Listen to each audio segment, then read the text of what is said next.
Ребята, у каждого из вас есть свой дом. У каждого зверя, птицы, насекомого, рыбы, растения тоже есть свой дом. А как же называется наш общий дом для всех? Всегда. Верно. Хороша и богата природа нашей планеты. Посмотрите, пожалуйста. Много в ней лесов, полей и рек.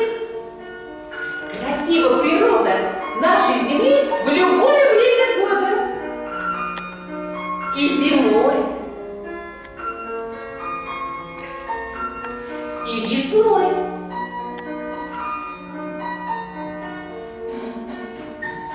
и летом. Правда красиво, ребята, да? И осенью. А вы знаете, я кое-что вам, ребята, хочу сказать. Наша планета в опасности. Я хочу сказать о важном. Смотреть на Землю стало страшно. Погибнуть может все живое. Земля, что сделали с тобою?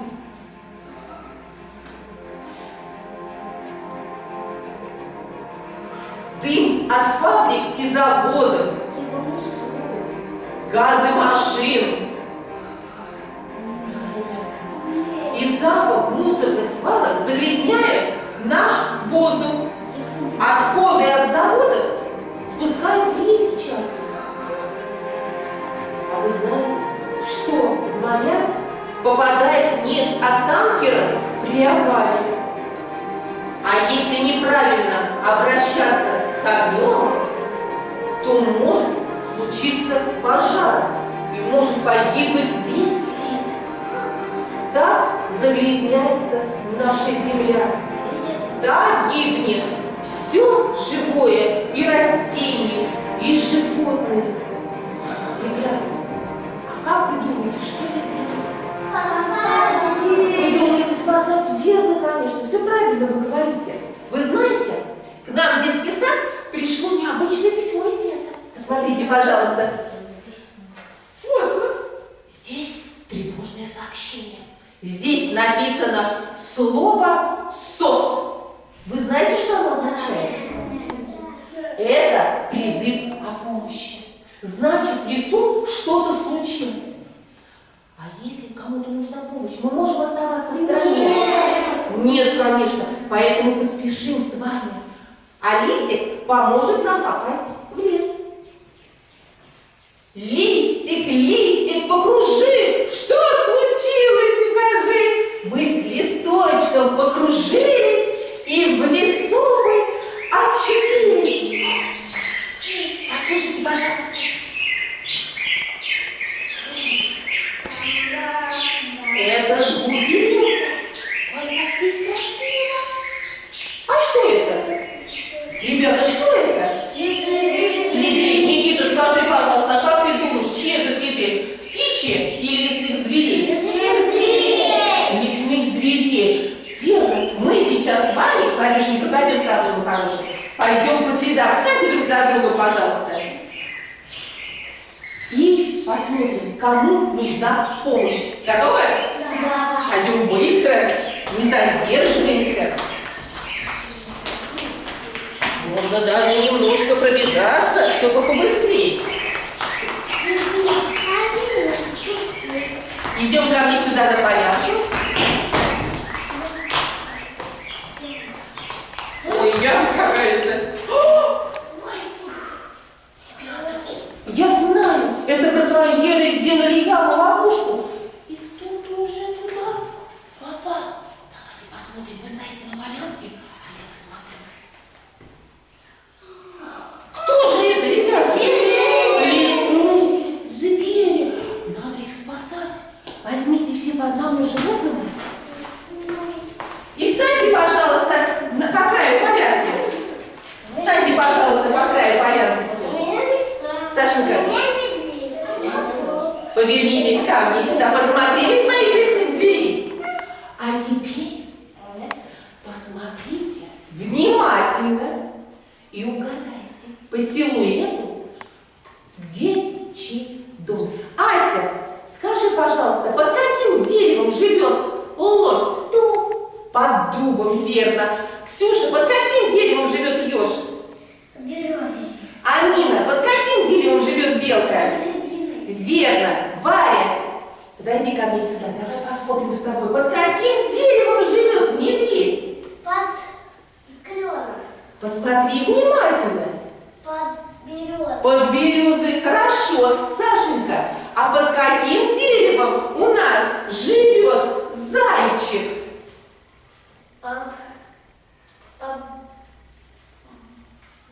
Помоги, Никита, пожалуйста. Под каким деревом живет зайчик?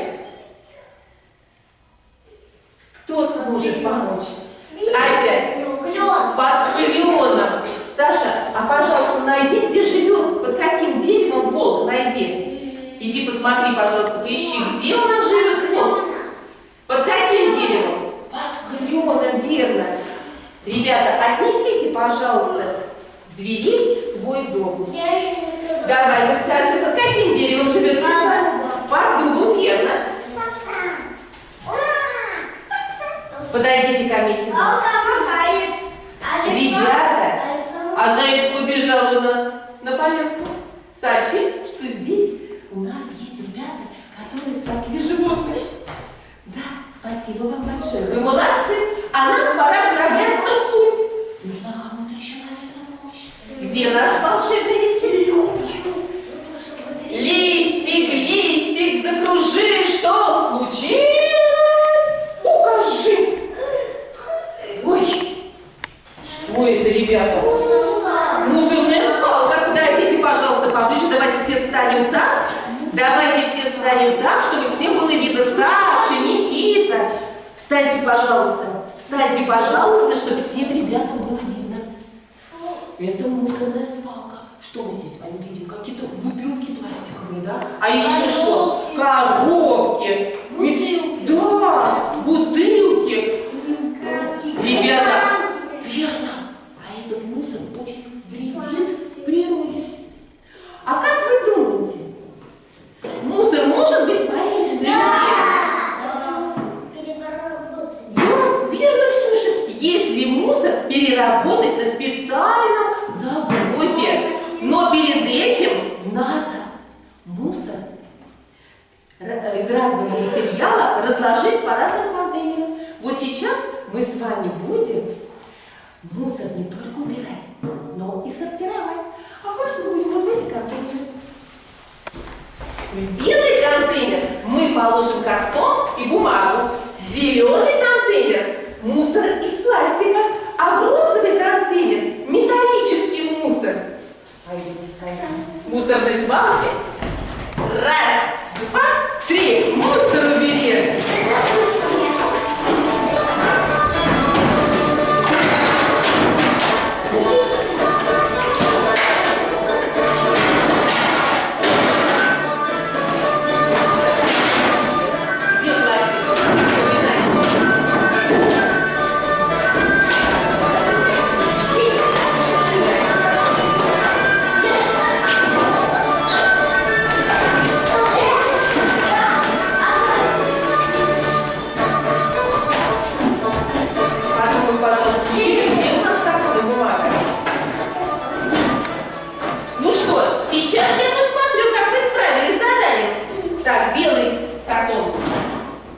Бумага. В зеленом контейнере пластик, верно. А здесь у нас металлический мусор. Хорошо. Ну, молодцы, ребята. Идем ко мне сюда. Ну что, вы знаете, друзья, мусорить в лесу? Нельзя! Нельзя, конечно. А нам пора в путь. Может, где-то еще случилась беда? Закрыли все глазки. Закрыли все глазки. Листик, листик, покружи, что случилось? Укажи. Кто это, ребята, открыли глазки? Птица. Саша, скажи мне, пожалуйста. Давайте мы встанем так, чтобы всем было, Сашенька, видно. Скажи мне, пожалуйста, Саша, ты узнала этих птиц? Да. Назови их. Кривень, синица, воробей, ворона. пожалуйста, Никита, как ты думаешь, это птицы перелетные или зимующие? Зимующие. Никита ответит нам. Ну-ка, Никита. Зимующие. Зимующие, верно. Ребята, что-то птицы, послушайте, встревожились. Что-то случилось. Кто-то из людей разрушил гнездо. А Ксюша, скажи мне, пожалуйста, как ты думаешь, чье оно? Кто из веток строит гнездо? Ворона. Ворона, да, Ксюшенька? Ворона, да. Посмотрите, как плохо. Сломать-то легко, а построить, как вы думаете? Легко или тяжело? А вот мы сейчас с вами попробуем. Мы сейчас с вами превратимся в птиц. А вместо клювов у нас будут прищепки. Клювом прищепкой, подождите, пожалуйста. Мы берем одну веточку из разрушенного гнезда и несем его на новое место. И строим новое гнездо. Пойдем сюда. Возьмите все, пожалуйста, по одной прищепке. Не спешим, всем хватит. Возьми, пожалуйста. Еще маленький. Раз, два, три. Гнездо сплети. Хорошо.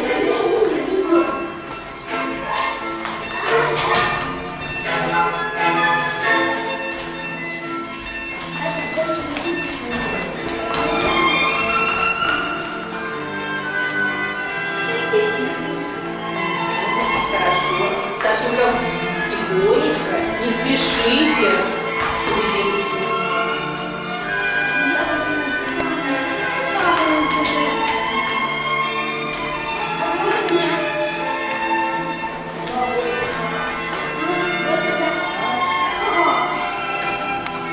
Ну что, ребята, давайте соберем с вами прищепки. Вот, оказывается, нелегко строить гнездо, да? Как бы у вас даже иногда не получалось, падали ветки. А представляете, маленьким птицам, как тяжело клювом носить каждую веточку. Идите ко мне сюда. Пойдемте все с вами на порядок. Вы запомните, друзья, гнезда разрушать Нельзя. нельзя. Вы все верно говорите. А нам пора отправляться дальше в путь. Листик, листик, покружи. Путь нам дальше укажи. Посмотрите, листик нам показывает какие-то знаки. Давайте подойдем все с вами. Станем так, чтобы всем было видно. Сашенька в сторону пойдет шаг. Станем так, чтобы всем было видно. А Варенька посмотрит, она сама потом отойдет. Всем видно? Да. Это природоохранные знаки. Они что-то означают и о чем-то предупреждают. Да. Мы сейчас с вами внимательно посмотрим, и вы мне скажете, что означает, Саша, каждый знак. Скажи мне, пожалуйста, Никита, что означает этот знак? Нельзя рвать деревья. Ветки, наверное, да? Верно. Ася, скажи мне, пожалуйста, что означает этот знак? Нельзя мусорить. А где нельзя мусорить? В лесу нельзя мусорить. Хорошо. А как нужно? Надо убрать. Мусор убирать. Да, найти контейнер и убрать, если вдруг пришел на пикник. Верно. Скажи, пожалуйста, Саша, что означает этот знак? Обращается, что в лесу нельзя пожарить костры. Костры разжигать. А если вы увидите или костер, Алина, что надо сделать? Потушать. Потушить. Варя, а как можно потушить в лесу? Водой или песком, или лузой, либо землей. Все верно. Скажи, пожалуйста, Ксюша, что означает этот знак? Нельзя рвать цветы. Правильно. Амина, а что означает этот знак? Нельзя трогать лесных заборов. Верно. А скажи, пожалуйста, Варя, что означает этот знак? Нельзя рвать гнезда. Разрушать гнезда и брать яйца. Да, ребятки. Да, птичьи. птицы. Да. Там Я смотрю, что вы знаете и понимаете природоохранные знаки. Хорошо. Лес – природное богатство. Много звуков и чудес.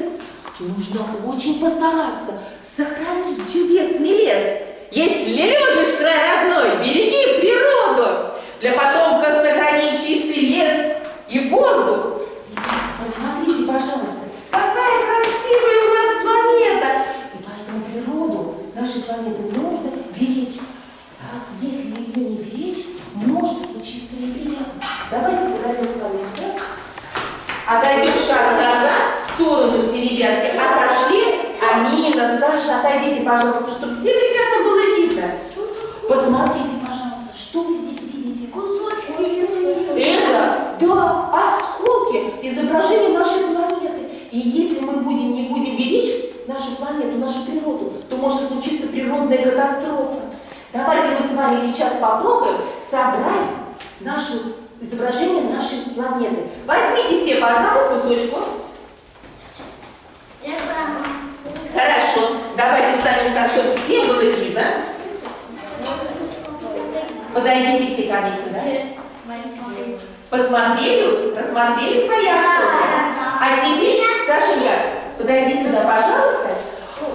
Найдите, посмотрите, у кого есть белый цвет. Это Антарктида. Она внизу. Соедините, пожалуйста. Сашенька, а ты пока отойди, не мешай, пожалуйста. Саша, отойди, пожалуйста. А у кого есть голубой цвет? У меня.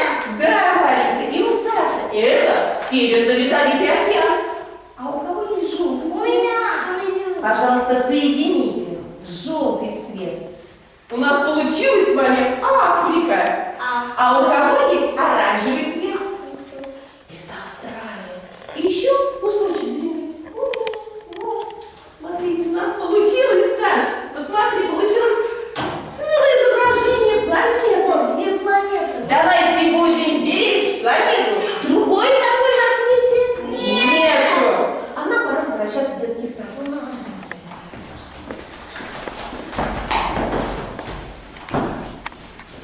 Листик, листик, покружись, в детский сад нас возврати. Вот мы вернулись с вами в детский сад. Ребята, вы такие молодцы. Вы сегодня сделали столько полезных и добрых дел. А таких, Ксюша, напомни, пожалуйста. Убрали мусор. Да. Спасли животных. Спасли животных, убрали мусор. Да, попробовали построить гнездо. Вспомнили природоохранные знаете. Да, ребята. А теперь подойдите все ко мне сюда. Я хочу вам сказать спасибо. Вы спасли лес от беды. Вы настоящие друзья природы. Вы посмотрели непосредственную образовательную деятельность по экологическому воспитанию «Береги природу». Она проводилась с детьми старшей группы 5-6 лет с ОВЗ, в которой участвовали 2 ребенка-инвалида, дети с нарушением зрения, речи и опорно-двигательного аппарата. Поэтому специфика работы с детьми носила личностно ориентированный подход. Общалась с детьми на равных, одном уровне, поддерживала интерес к деятельности на протяжении всего времени, подбадривала, хвалила детей, чтобы закрепить у них ситуацию успеха. Образовательная деятельность спланирована и приведена в соответствии с ГОС и коррекционной программой 4-го вида для детей с нарушением зрения, с учетом индивидуальных и возрастных особенностей детей. Все части деятельности логичны и последовательны, подчинены одной теме. В ней были интегрированы все образовательные области. Основная цель – это закрепить знания детей о взаимосвязи человека и природы. Были поставлены разнообразные задачи. Образовательные – формировать у детей основы экологической культуры, правильного поведения в природе. Закрепить знания о природоохранных знаках. Развивающие. Развивать познавательный интерес к объектам живой и неживой природы. Закреплять умение применять полученные знания и находить правильный ответ. Развивать психические процессы, мышление, память, внимание, речь. Развивать ловкость и быстроту и координацию движения. Воспитательное. Воспитывать любовь и бережное отношение ко всему живому на земле. Развивать коммуникабельность и умение работать в коллективе. А также коррекционные задачи. Развивать зрительное восприятие, зрительные функции. Продолжать развивать навыки ориентировки в пространстве и мелкой моторики. Образовательная деятельность была проведена в интересной и занимательной форме. Для реализации каждой задачи старалась подобрать особые приемы. Для каждого коррекционного упражнения были специально изготовлены наглядные пособия, дидактические игры и продуманное их размещение с учетом патологии зрения детей. Эмоциональное восприятие детей усиливала музыка. Разнообразные игровые задания и проблемные ситуации позволили сделать деятельность динамичной и увлекательной, активизировать внимание, мышление и речь и помогли избежать утомляемости детей. В заключение были проведены дидактические упражнения, природоохранные знаки и дидактическая игра «Собери планету», в ходе которых дети закрепили знания о правилах поведения человека в природе. Однако дети иногда испытывали трудности в составлении целого изображения предмета из частей, а также в ориентировке в пространстве. Это связано с нарушением зрительного восприятия и зрительно-моторной координации наших детей. Некоторые из детей проявляли нетерпение, неумение дослушать до конца педагога. Было много и хоровых ответов. Но несмотря на эти затруднения, все поставленные мною программные задачи были решены. Работа по экологическому воспитанию будет продолжена.